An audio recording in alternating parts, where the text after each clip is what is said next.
Hello students, welcome to Gyan Achievers. I am Pallavi Bhardwaj in front of you. So, as you know, हमारा chapter चल रहा है third. The chapter name is a pair of linear equations in two variables. तो इसमें अभी तक हमने 3.1 कर ली, 3.2 भी हमारी कंप्लीट हो चुकी है.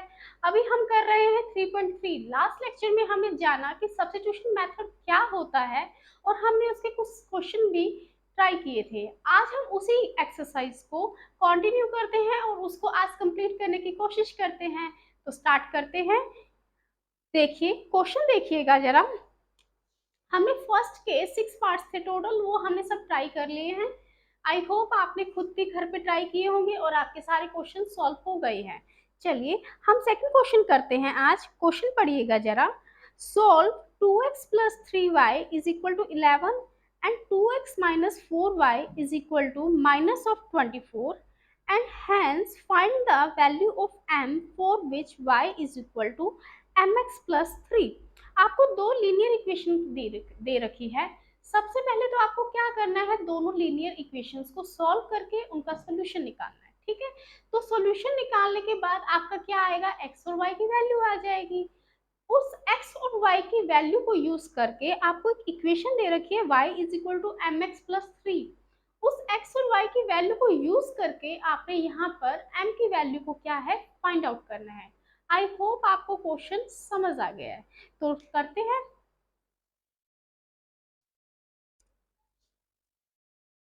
इक्वेशन लिखिएगा जरा. 2x plus 3y is equal to 11 and 2x minus 4y is equal to minus of 24. Right. चलिए देखिए, this one is equation number 1 and this one is equation number 2. ठीक है ना. आप सब्स्टिट्यूशन मेथड में क्या करते हैं बताइए. अब तो आपको अच्छे से आ गया होगा. सब्स्टिट्यूशन मेथड में हम फर्स्ट इक्वेशन से क्या करते हैं, x की वैल्यू निकाल देते हैं और वही x की वैल्यू हम निकाल कर वो x वेरिएबल जो है ना, वो x की वैल्यू जो भी आएगी वो y की फॉर्म में आएगी. ठीक है, और वो x की वैल्यू हम क्या करेंगे, सेकंड इक्वेशन में पुट कर देंगे. ठीक है, तो करते हैं. फर्स्ट इक्वेशन ले लीजिएगा जरा. 2x plus 3y is equal to 11. Right. यहाँ से हम x निकालते हैं सिर्फ. 2x is equal to 11 minus ये 3y है ना, इसको इधर ले आइए. क्या आएगा, माइनस ऑफ 3y. कोई डाउट नहीं है. यहाँ से x की वैल्यू क्या है, 11 माइनस 3y अपॉन 2. समझ आ गया. ठीक है, तो यहाँ पे हमारे x की वैल्यू क्या आ गई, 11 माइनस 3y अपॉन 2. अब हम क्या करेंगे, ये x की वैल्यू कहाँ पुट कर देंगे, इन इक्वेशन 2. तो अब आप क्या लिखिएगा, put the value of x in equation 2. Put कर दीजिएगा जरा.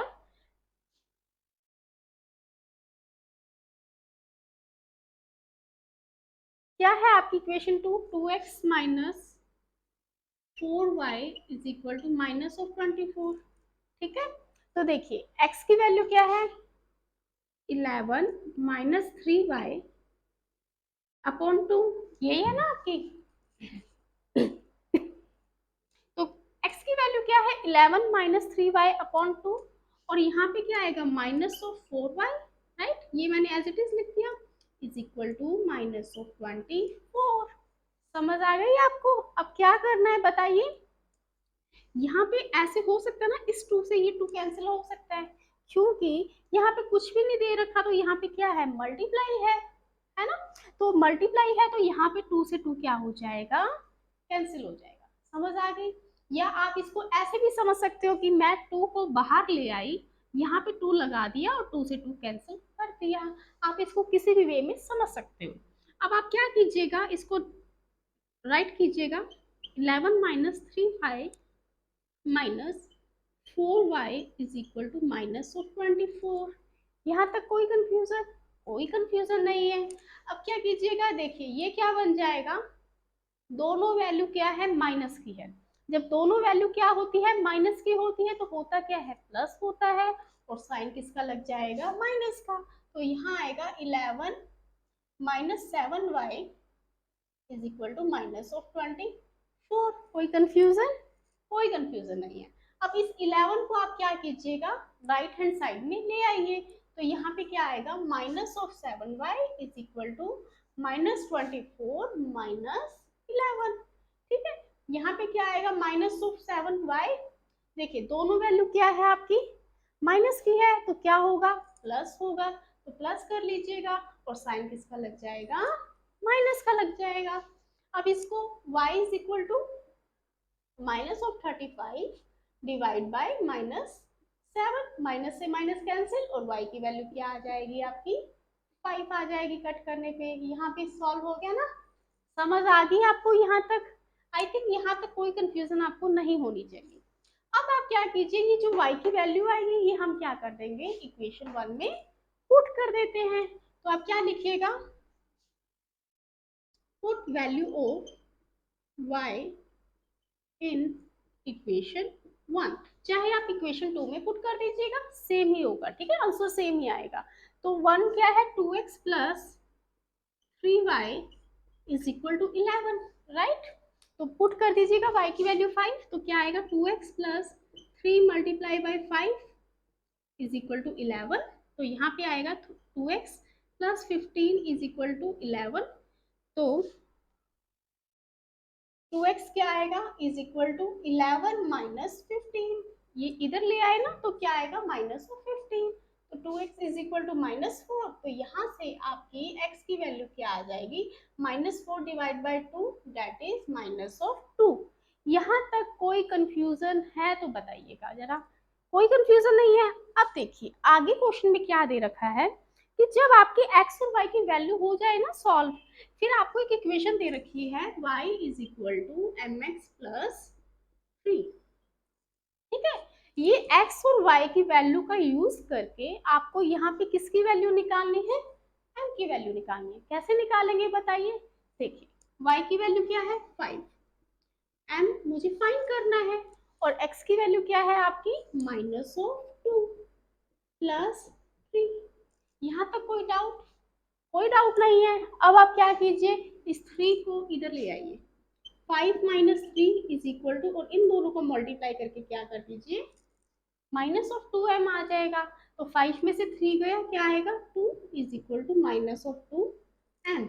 अब आप क्या कीजिए, हम इसको ऐसे भी लिख सकते हैं ना, कोई दिक्कत नहीं है। तो यहाँ पे आप क्या कीजिए, m is equal to 2 divide by -2। तो m की वैल्यू क्या आ जाएगी, -1। तो यही मुझे निकालना था, मुझे क्या निकालना था, m की वैल्यू निकालनी थी। तो ये आपका है सेकंड क्वेश्चन, स्क्रीनशॉट ले सकते हो आप इसका।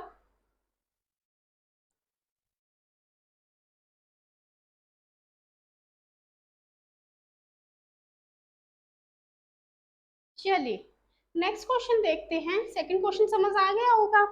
चलिए थर्ड क्वेश्चन देखिए जरा। थर्ड का मैं आपको फर्स्ट पार्ट करवाती हूँ, ठीक है। आप रीड कीजिएगा question. The difference between two number is 26 and one number is 3 time the other, then find them. देखिए आपको सब्स्टिट्यूशन मेथड की हेल्प से इसका सॉल्यूशन निकालना है। क्वेश्चन क्या दे रखा है कि दो नंबर्स का डिफरेंस आपको क्या दे रखा है, 26, और एक नंबर है वो दूसरे नंबर का क्या है, 3 टाइम्स है। ठीक है, तो आपको उनको फाइंड करना है। क्वेश्चन समझ आ गया ना। चलिए देखिए, मान लीजिए थर्ड का फर्स्ट है, मान लीजिए जो ग्रेटर नंबर है,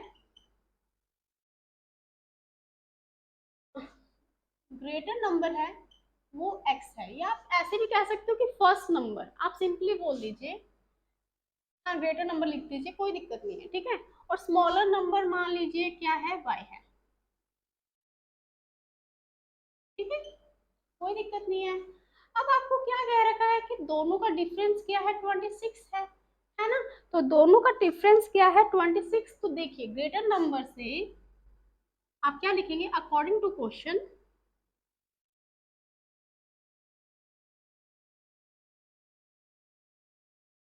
ठीक है, जो डिफरेंस है ग्रेटर नंबर में से माइनस करेंगे जब आप स्मॉलर नंबर, तो उनका डिफरेंस क्या आ गया आपके पास 26, right. This one is equation number 1। यहाँ तक कोई डाउट नहीं है।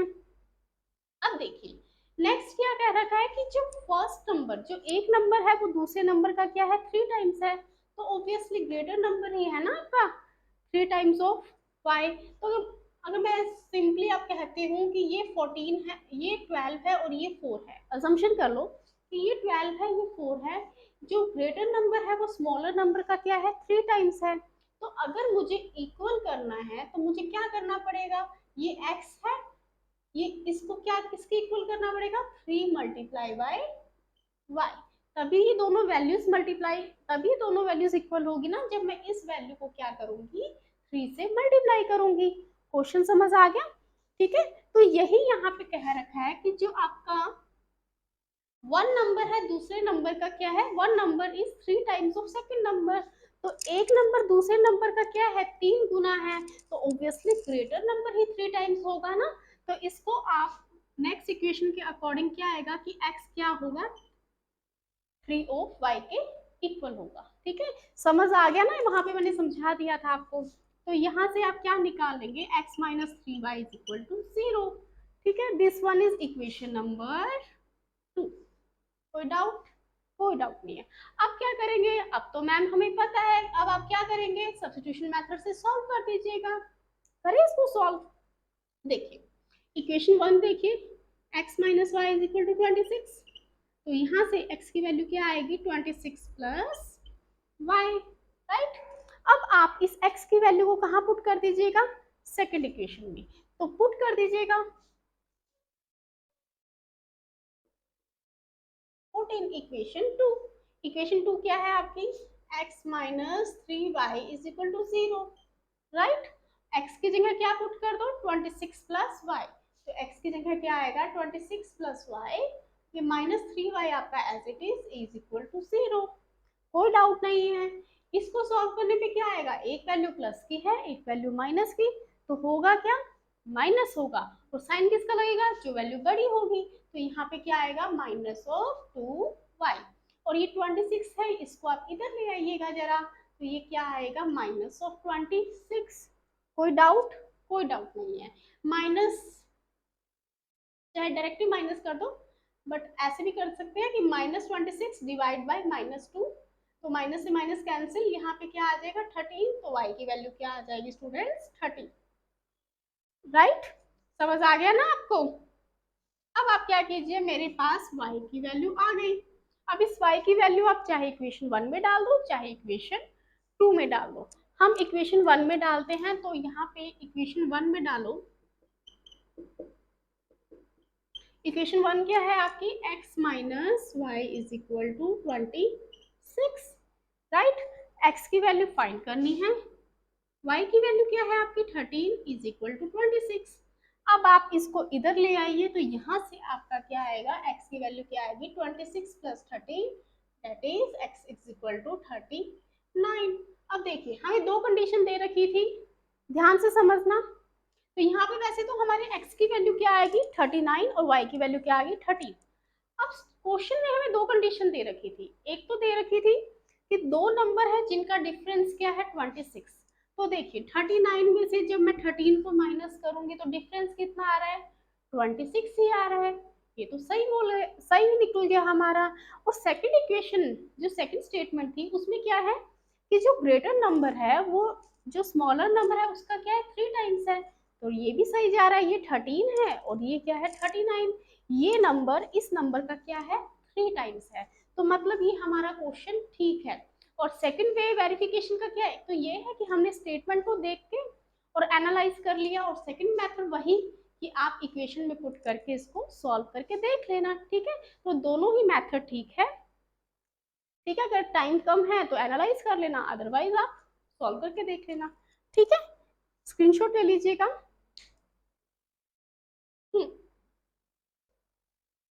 रब कर दूं? अब मैं आपको सारे क्वेश्चन नहीं करवाऊंगी स्टेटमेंट वाले, स्टेटमेंट वाले क्वेश्चन बता देती हूँ कि क्या है स्टेटमेंट। ठीक है, इक्वेशन बनवा दूंगी बट सारे सॉल्व नहीं करके दिखाऊंगी, सॉल्व आप खुद करके देखना, कोई डाउट हो तो मुझसे पूछना। ठीक है, चलिए थर्ड का सेकंड पार्ट देखिए। The larger of to supplementary angles exceeds the smaller by 18 degree. ठीक है, देन फाइंड देम। कहता है कि जो दो सप्लीमेंट्री एंगल्स हैं, ठीक है, जो लार्जर वाला एंगल है ना वो स्मॉलर वाले एंगल से कितना ज्यादा है, 18 ज्यादा है। तो आपको क्या करना है, उनको फाइंड करना है। कैसे करेंगे बताइए जरा। सबसे पहले तो आपको पता होना चाहिए कि सप्लीमेंट्री एंगल्स बोलते किसके हैं। बताइए किसको बोलते हैं सप्लीमेंट्री एंगल्स, पता है आपको। देखिए दो एंगल्स, मान लीजिए एक एक्स है और एक वाई है। अगर दो एंगल्स ऐसे हैं जिनको अगर आप टोटल करो, तो उनको टोटल करने के बाद अगर आपको उनका टोटल 180 मिल जाए ना, तो वो क्या होते हैं, आपके सप्लीमेंट्री एंगल्स। ठीक है, समझ आ गई। बस यही है सप्लीमेंट्री एंगल्स का। ठीक है, तो मान लीजिए कि लार्जर एंगल आपका क्या है, एक्स है।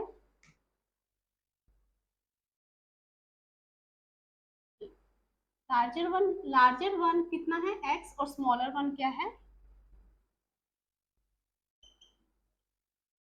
वाई है। ठीक है, अब आपको क्या दे रखा है, फर्स्ट थिंग इज आपको लिखा हुआ है सप्लीमेंट्री एंगल्स। तो सप्लीमेंट्री एंगल से हमें पता है कि भाई अगर सप्लीमेंट्री एंगल्स है तो दोनों का एडिशन 180 होगा। तो एक तो है, आप ऐसे लिख सकते हो, बिकॉज ऑफ सप्लीमेंट्री एंगल्स।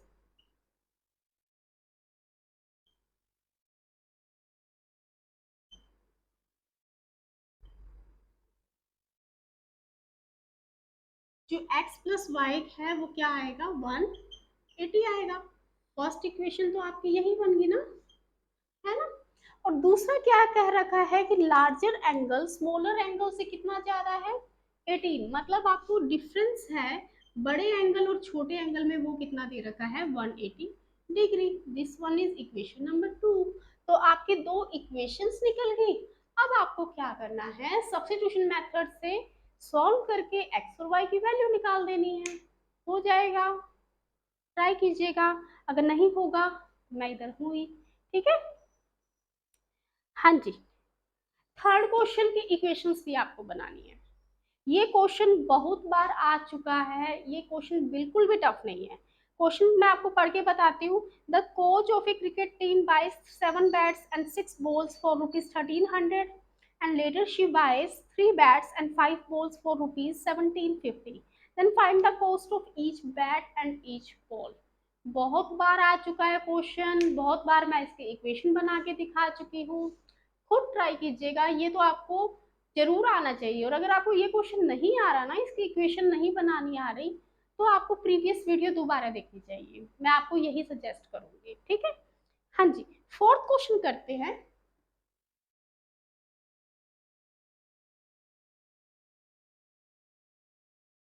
मैं पानी पी लेती हूँ, 2 मिनट।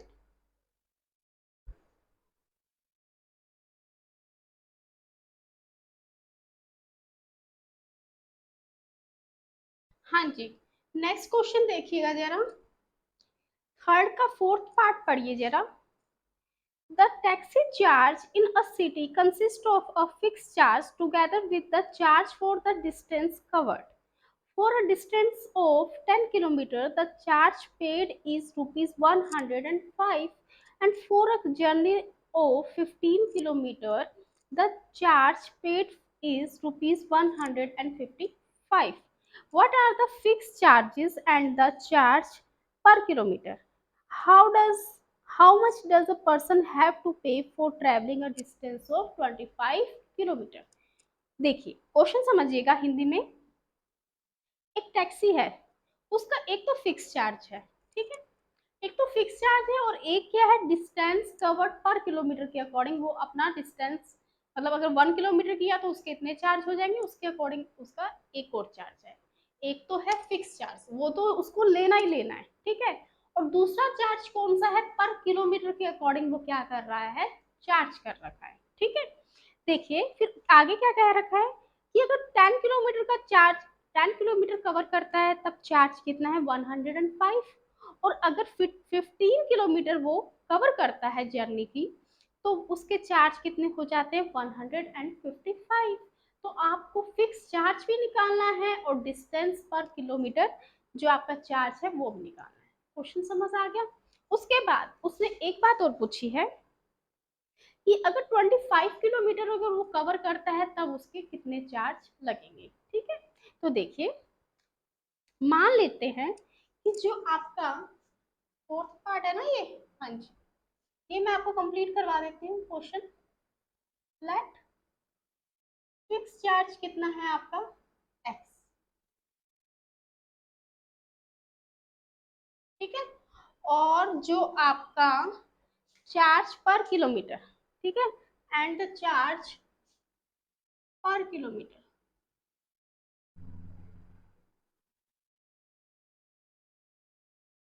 ये दो चीजें पूछी है ना इसने, ये आपका वाई मान लेते हैं। ठीक है, इसने ये दो ही चीजें पूछी है, एक तो फिक्स चार्ज बताइए और चार्ज पर किलोमीटर बताइए।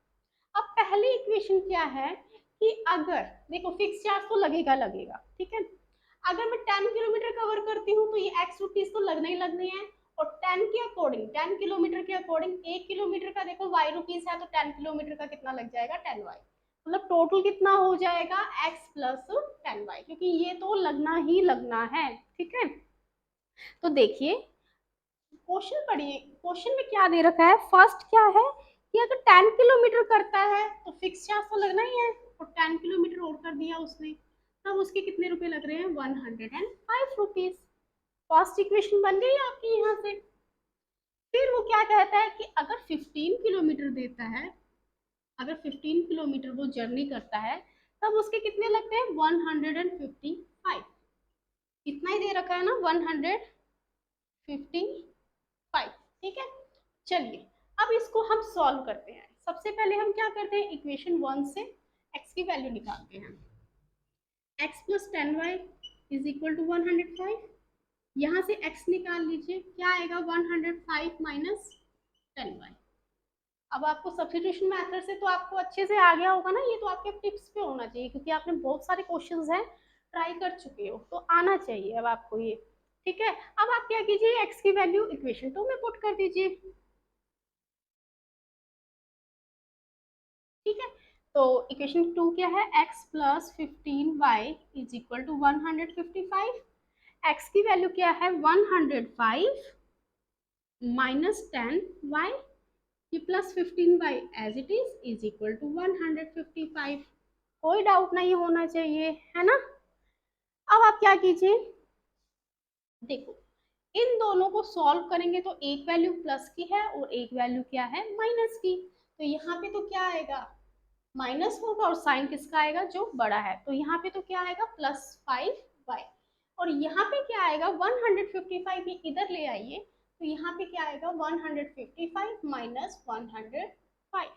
कोई डाउट, कोई डाउट नहीं है। अब आप क्या कीजिएगा, 55 इज इक्वल टू 155 में से 105 को माइनस कीजिए, क्या आएगा 50 आएगा, तो यहाँ से हमारी y की वैल्यू क्या आएगी 50 डिवाइड बाई 5, y की वैल्यू क्या आ जाएगी 10, राइट। अब आप क्या कीजिएगा, y की वैल्यू आ गई ना, अब इस y की वैल्यू कहाँ पुट कीजिए, इक्वेशन 1 में कर देते हैं।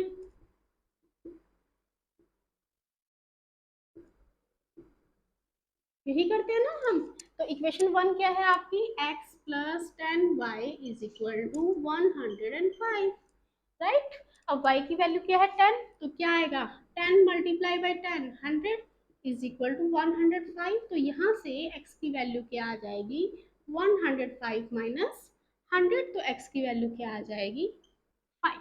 अब हमारे x की वैल्यू भी आ गई और y की भी वैल्यू आ गई, मतलब जो हमारा फिक्स चार्ज है ना उसकी वैल्यू तो क्या है 5 रुपीज, और जो आपका चार्ज पर किलोमीटर है वो क्या है आपका 10। अब आपने इसमें फर्दर क्या पूछा था, फर्दर इसने पूछा था कि अगर अगर वो 25 किलोमीटर कवर करता है तब उसके कितने चार्ज लगेंगे।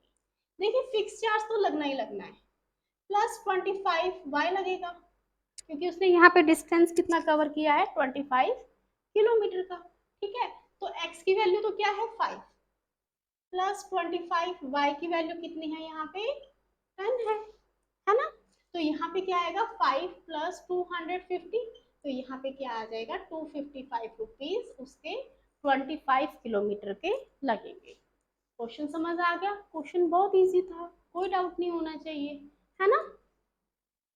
समझ गए ना? चलिए नेक्स्ट क्वेश्चन देखते हैं।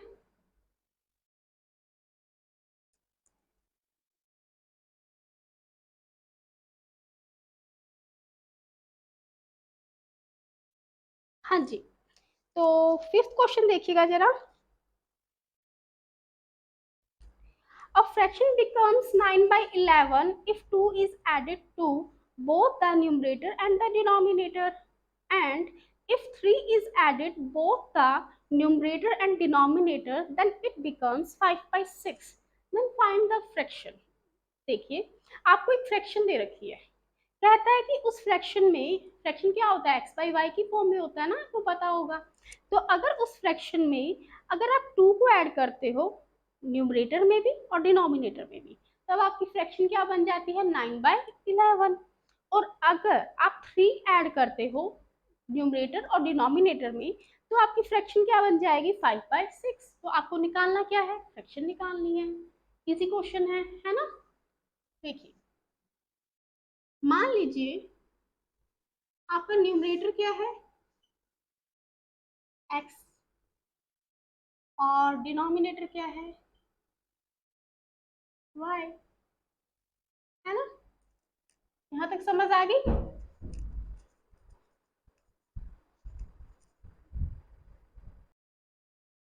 तो क्वेश्चन में क्या दे रखा है कि फ्रैक्शन, फ्रैक्शन किस फॉर्म में होती है, x/5 x/y। ठीक है, तो अगर हम न्यूमरेटर और डिनोमिनेटर दोनों में 2 को ऐड करते हैं, तो आपकी फ्रैक्शन है वो क्या बन जाएगी, 9/11 बन जाएगी। ठीक है, अगर न्यूमरेटर और डिनोमिनेटर दोनों में क्या ऐड कर दिया, 2 ऐड कर दिया, तो आपकी फ्रैक्शन क्या बन जाएगी, 9/11। अब क्या कीजिएगा, क्रॉस मल्टीप्लाई कर दीजिएगा जरा। 11 को इससे मल्टीप्लाई कीजिए तो क्या आएगा, 11x + 22, है ना? 11 को इससे किया, फिर 11 को इससे किया, और सिमिलरली यहाँ पे भी 9 को y से कर दो और फिर 9 को इस 2 से कर दो, तो क्या आ जाएगा, 18। अब आप क्या कीजिएगा, 11x, ये 9y को इधर ले आइए, इज इक्वल टू 18 - 22। तो यहाँ से आपकी एक इक्वेशन क्या बनेगी, 11x - 9y is equal to -4। This one is equation number 1, right? फिर आपको क्या कहता है कि अगर, कौन सा क्वेश्चन है ये, फिफ्थ पार्ट है ना आपका, यस। नेक्स्ट में क्या कहता है कि अगर हम फ्रैक्शन में क्या करते हैं, 3 को ऐड करते हैं, तो आपकी फ्रैक्शन क्या बन जाएगी, 5/6। तो अगर फ्रैक्शन में 3 ऐड करेंगे दोनों में, न्यूमरेटर में भी और डिनोमिनेटर में भी, तो ये क्या बन जाएगी आपकी, 5/6। अब आप इसको भी सॉल्व कर दीजिएगा, इसको सॉल्व कर दीजिए जरा क्रॉस मल्टीप्लाई से, तो क्या आएगा, 6x + 18 is equal to 5y + 15। ठीक है, तो यहाँ क्या आएगा, 6x, यहाँ पे आप इधर ले आइए, इज इक्वल टू 15 - 18। तो 6x - 5y is equal to -3। This one is equation number 2, right? ठीक है, तो इक्वेशन 1 निकाल दी, इक्वेशन 2 निकाल दी। आगे क्या करना है बताइए? आगे तो आपको पता ही है कि सब्स्टिट्यूशन मेथड निकाल के और x और y की वैल्यू निकाल देनी है, और आपको लास्ट में क्या बताना है, फ्रैक्शन, दैट इज x/y आपको फाइंड करना है। तो x और y की जो वैल्यू आएगी वो इधर पुट कर देना, हो जाएगा ना? ठीक है, चलिए नेक्स्ट क्वेश्चन देखिएगा जरा। ये आज का हमारा लास्ट क्वेश्चन है, इसके बाद हमारा ये चैप्टर खत्म हो गया है। ठीक है, हाँ जी, क्वेश्चन पढ़िएगा जरा। 6 years hence, the age of Jacob will be 3 times that of his son. And 5 years ago, Jacob's age was 7 times that of his son. What are the present ages? देखिए 5 साल बाद, आज के 5 साल बाद जो जैकब है ना, उसकी एज अपने बेटे की एज की क्या हो जाएगी, 3 टाइम्स हो जाएगी। और आज से 5 साल पहले की अगर बात करें, तो जैकब अपने जो सन है उसकी एज का क्या है, 7 टाइम्स था। तो आपको उनकी प्रेजेंट एज निकालनी है। भाई ये क्वेश्चन मैं आपको बहुत बार करवा चुकी हूँ, इसकी मैंने लीनियर इक्वेशंस आपको लास्ट वीडियोस में बहुत बार करवा चुकी है। ये भी आप खुद ट्राई कीजिएगा, ठीक है, क्योंकि ये भी मैंने बहुत करवा चुकी हूँ आपको। हो जाना चाहिए, बिल्कुल हो जाना चाहिए। तो देखिए, आपको अब 3 क्वेश्चन खुद ट्राई करने हैं। First one is question number 3, third का थर्ड पार्ट, थर्ड का फोर्थ पार्ट, इसको आगे सॉल्व करना है, बाकी सारा हो गया। और थर्ड का सिक्स पार्ट, ये आप तीनों खुद ट्राई कीजिएगा, ठीक है। वैसे तो हो जाएगा, आई एम श्योर कि हो जाएगा अगर आपने प्रीवियस वीडियोस अच्छे से देखी हुई है। बट अगर नहीं होता तो आप मुझे बता देना, मैं करवा दूंगी, ठीक है। तो आज के लिए इतना बहुत है। तो वीडियो खत्म करने से पहले आई जस्ट वांट टू से please like share and subscribe our channel, and thank you so much, have a nice day.